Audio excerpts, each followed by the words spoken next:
Assalamu alaikum, my name is Carl Arundel. Welcome again. Today we have an Islam Channel special report, a special debate, which follows the controversial documentary aired on Sunday on BBC One, Panorama, Faith, Hate and Charity.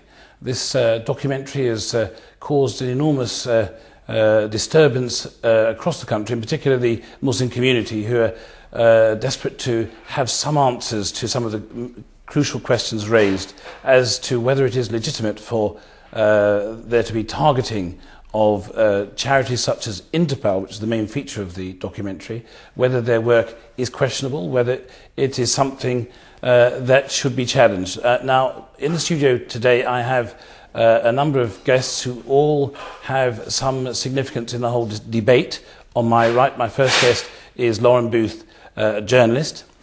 She's actually been to the occupied territories on a couple of occasions. And next to her is Dr. Phyllis Starkey, MP. She's been quite a few times, most recently, I think, last autumn. In September 2005. And Dr. Dawud Abdullah, who's also been, he's the he's the Deputy Secretary General of the Muslim Council of Britain. And on his right is Kenneth Dibble, who's the Executive Director of Legal and Charity Issues at the Charity Commission. And just on his right is Sir Iqbal Sokrani, the ex-Secretary General of the Muslim Council of Britain. Now, crucially, there are a number of very important issues raised in this documentary, which I have to say it was curious that it was broadcast on a day in which we all witnessed the most horrendous devastation in both Lebanon and Palestine at the hands of the Israeli Defense Force. 750 people and growing is the current toll in Lebanon. Interpal, the British-based charity helping Palestinians in need for over 11 years, was the main subject of the documentary, and the central suggestion was that this was a there was supporting, encouraging terrorism by supporting Hamas. There are many who have said that the documentary was badly put together, that it was sensationalist, that it was tabloid in its nature. It was quite unlike the normal standards that we expect from a Panorama documentary. If I may go to you first, Lauren, what was your overall impression about the documentary? I was shocked by how shaky the whole thesis was for a start. There seemed to be very little fact and a lot of inference that Interpal representatives, people who worked for the charities, were guilty by association, by simply sharing a room with someone, of funding terrorism. This is not a way to put together a documentary. None of these questions were, to my certain knowledge, answered properly by the end. And I'd also question as well where they got their information from for this documentary. As we know, Interpal has already been audited several times by the Charity Commission, which we'll be talking about later, I'm sure. Most of the significant lines of inquiry in this documentary seem to come from two sources: the FBI and the IDF, two lovely sets of syllables there, obviously with vested interests in that region that are not in the interests of helping Palestine, and therefore may like to damage a foreign charity that does help the Palestinians. And I found it shaky and a lot of it highly unpleasant and poorly put together. I mean, that's just for starters. Dr. Starkey, what was your impression having viewed the documentary? Well, I would echo all of that and more. I think that the thesis behind the programme was completely faulty. It essentially seemed to be that simply by supporting humanitarian work which was being carried out by an Islamic NGO which might or might not have been linked to Hamas, that of itself was then aiding Hamas, which is, in my view, a ridiculous thesis. And the second point was that the viewpoint of the maker of the programme was made very clear at the very beginning. Almost the first phrase was when he said that a momentous event had happened last January. Hamas had taken power. Well, actually, Hamas won a democratic election, which was overseen by international observers, including some of my colleagues in the House of Commons, and was generally said to be a free and fair democratic election. So that was a deliberate attempt to misrepresent to people who do not know much about the situation in Palestine, to suggest that somehow Hamas had taken power, rather than saying that they had won power through a democratic election. Thank you for this. Dr. Dawud Abdullah, you saw the documentary. Well, first of all, I'd just like to point out something that you mentioned about not consistent with standards of journalism. That may be so, but the program itself is very consistent with other programs that John Ware had produced in the past. Programs which were quite shoddy and not based on facts. And his attack on the MCB last year was a very good example of that. This program is consistent with that mindset, with that hostility towards Muslims and their institutions.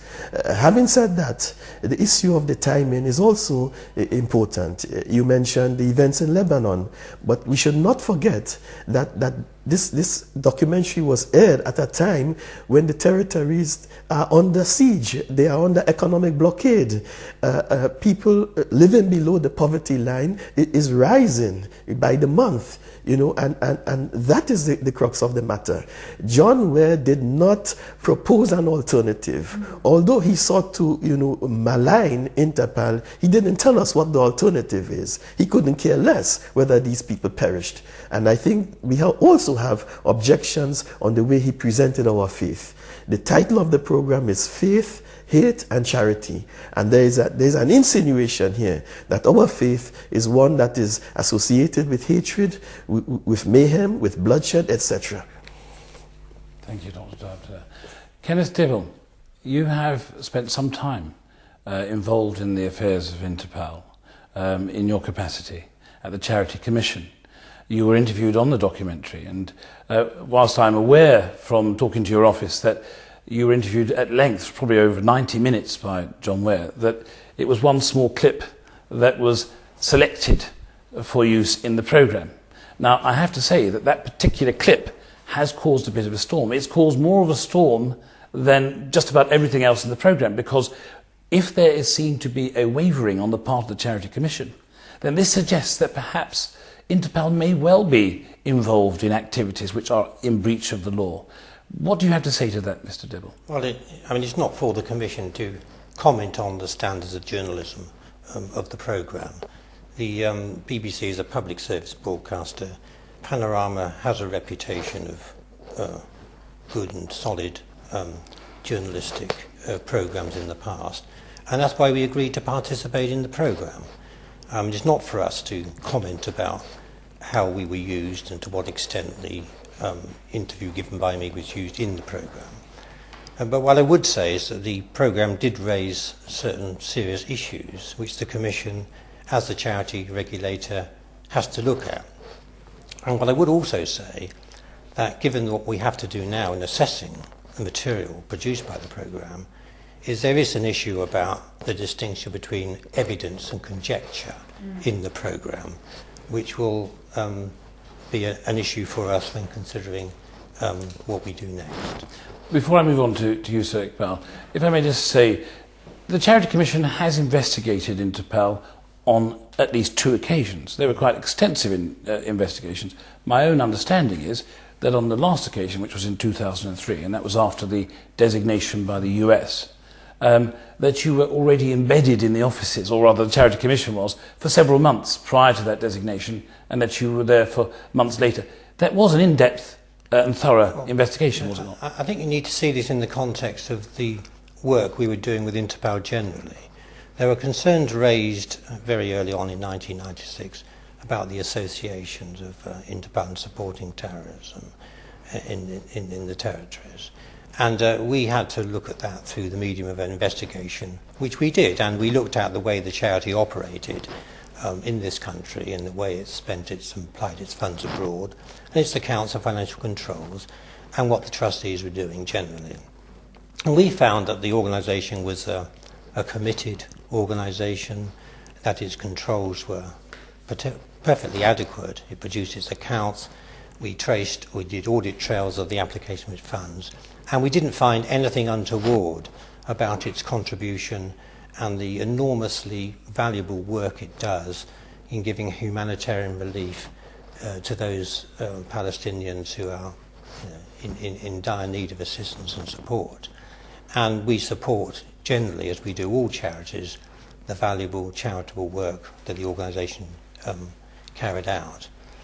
Concerns were further raised with us subsequently in the early part of 2003, renewed assertions that the organisation was involved in supporting, directly or indirectly, terrorist activity. And we looked at the organisation again, and we went back over what we did previously. We looked at the recommendations we'd made to the trustees to see whether they'd reinforce their controls and the work they were doing. We found that they had. We found nothing different at that stage. We didn't do an in-depth inquiry over and above what we did in 1996, but we found that they'd continued on the same vein they had previously. During that period, the US authorities, as you say, designated Interpol as a terrorist organisation. And at that stage, given those obvious concerns which were raised by that, we felt that we should elevate our work we were doing with Interpol into a formal inquiry, which we did. And one of the reasons for that was to give a proper assessment of any evidence which could be produced from the US authorities or elsewhere to support the designation which the US authorities had made. Now, we gave adequate notice, we think, that of a request for information from the US authorities. We agreed to timescale with them, but none information was forthcoming. And on the basis of that and lack of evidence, and on the basis that the trustees had continued in the same vein as they had previously worked with them in 1996, we closed the inquiry, and that was our involvement at that time. Is it not true that you made it clear to them and to the public at large that you remained ready to take action should any information subsequently be made available? Absolutely, and we still do. And of course, this programme has thrown up certain issues. I mean, I've already mentioned the fact that there are issues of distinction between evidence and conjecture, which we'll have to look at. But it's thrown up very serious issues, which we are bound, as the regulator of charities in England and Wales, to look at, and that's what we will be doing now. I just ask you one last quick question before I move on to Sir Iqbal. You are a very key component of this debate, as you can imagine. I notice regularly that you mention that you have an obligation to maintain the strict rules and regulations that the charities should be bound by. Do you feel that that obligation extends to protecting charities like Interpol, who do such profoundly important work in the territories, to use your own words? And to what degree do you feel that you can enforce that protection? We do. We feel we have an interest in championing the public interest in charity. And from time to time we will support particular activities of charities, the way they do their work in relation to that. We'll support them. In this particular instance, of course, I know it's been suggested that the Panorama programme was unfair on Interpol and perhaps cast aspersions on Muslim charities generally. We have to reserve our position on that. We can make no comment one way or another on those sort of issues until we've completed our regulatory work, because otherwise it just undermines the integrity and impartiality which we'll have to bring to our consideration of these issues. Totally understand. So Iqbal Sakrani, you were one of the subjects of an earlier documentary by John Ware, A Question of Leadership, in which many have said there was a systematic attempt to undermine all the major leaders within the Muslim community, of which you are an esteemed member. What did you make of this documentary on Sunday? Carl, I believe that this is part of this concerted attempt, a campaign that has been carried out by Islamophobes, Zionists, and those who are there to deliberately denigrate and malign the faith of Islam and the Muslim community. Yes, the program that was made by John Ware, again by the same sort of Panorama, the flagship of the BBC program, and this is the main concern that I have, that here we've got a public corporation of which we are the taxpayers. We fund that body, and that body is being used as a platform to negate the very issues which goes against the social cohesion and community relations in this country. A program that doesn't stand at all.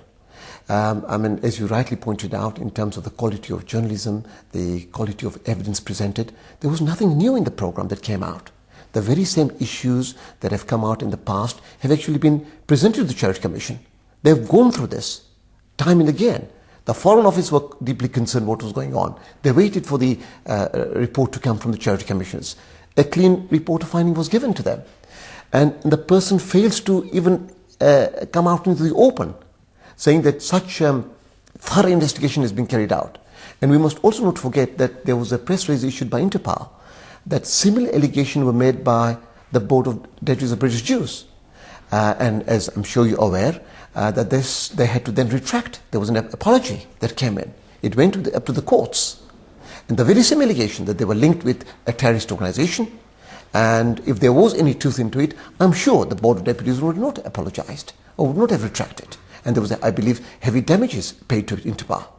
So with all this background, nothing of that came in. How can it be regarded as a balanced program? I think it's really shameful.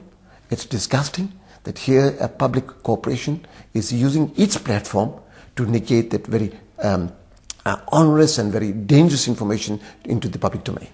I think that's a really important point. That the Charities Commission work hadn't been properly covered by the documentary, but more specifically that the damages paid to Interpol on exactly the same allegations made 2 years ago by the British Board of Deputies had been answered. There'd been an apology, and none of that. This is not good journalism. And as we all say, this is the BBC that is doing this. It's made a programme that went out with a specific agenda, and used propaganda from Israeli sources in order to make its very thin thesis cling together. What are we paying? There must be many Muslims out there wondering what they're paying their licence fee for, I think. I think we must also say that after that programme, how much of publicity really came out?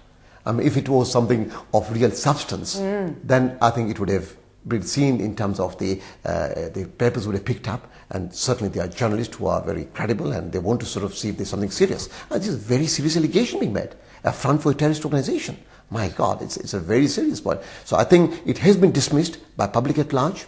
Of course, as far as Interpol is concerned, I think within the community, its credibility has now doubled overnight, as it did with the Muslim Council of Britain. We have to say thank you to John Ware, that in blessing disguise, how he actually came up, the support that came across the community of the Muslim Council of Britain, and I'm sure the same thing is going to happen to the Interpol.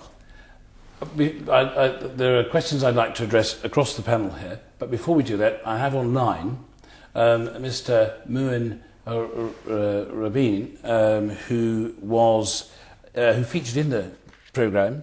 He was a commentator and editor of a publication from the International Conflict Group, and he featured at some part in the early part of the documentary explaining his thesis based on Islamic social welfare organisations. I mean, his paper was, "Is this a legitimate threat?" Now, I have him on the line.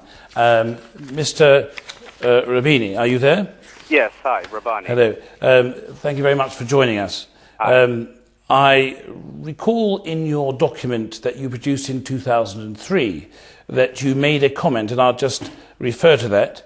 I think it might be coming up on our screen at any moment, that roughly 2/3 of Palestinians live below the poverty line, and Islamic social welfare organisations, directly or indirectly, provide emergency cash assistance, food and medical care, as well as educational and psychological services to perhaps 1 out of 6. Now, that figure might have changed since 2003, perhaps. You went on to say, any decision to shut down a social welfare institution or deny it funds should be closely based on proof that it either diverts funds for illicit purposes, is a platform for recruitment into Hamas's military wing, or incites violence.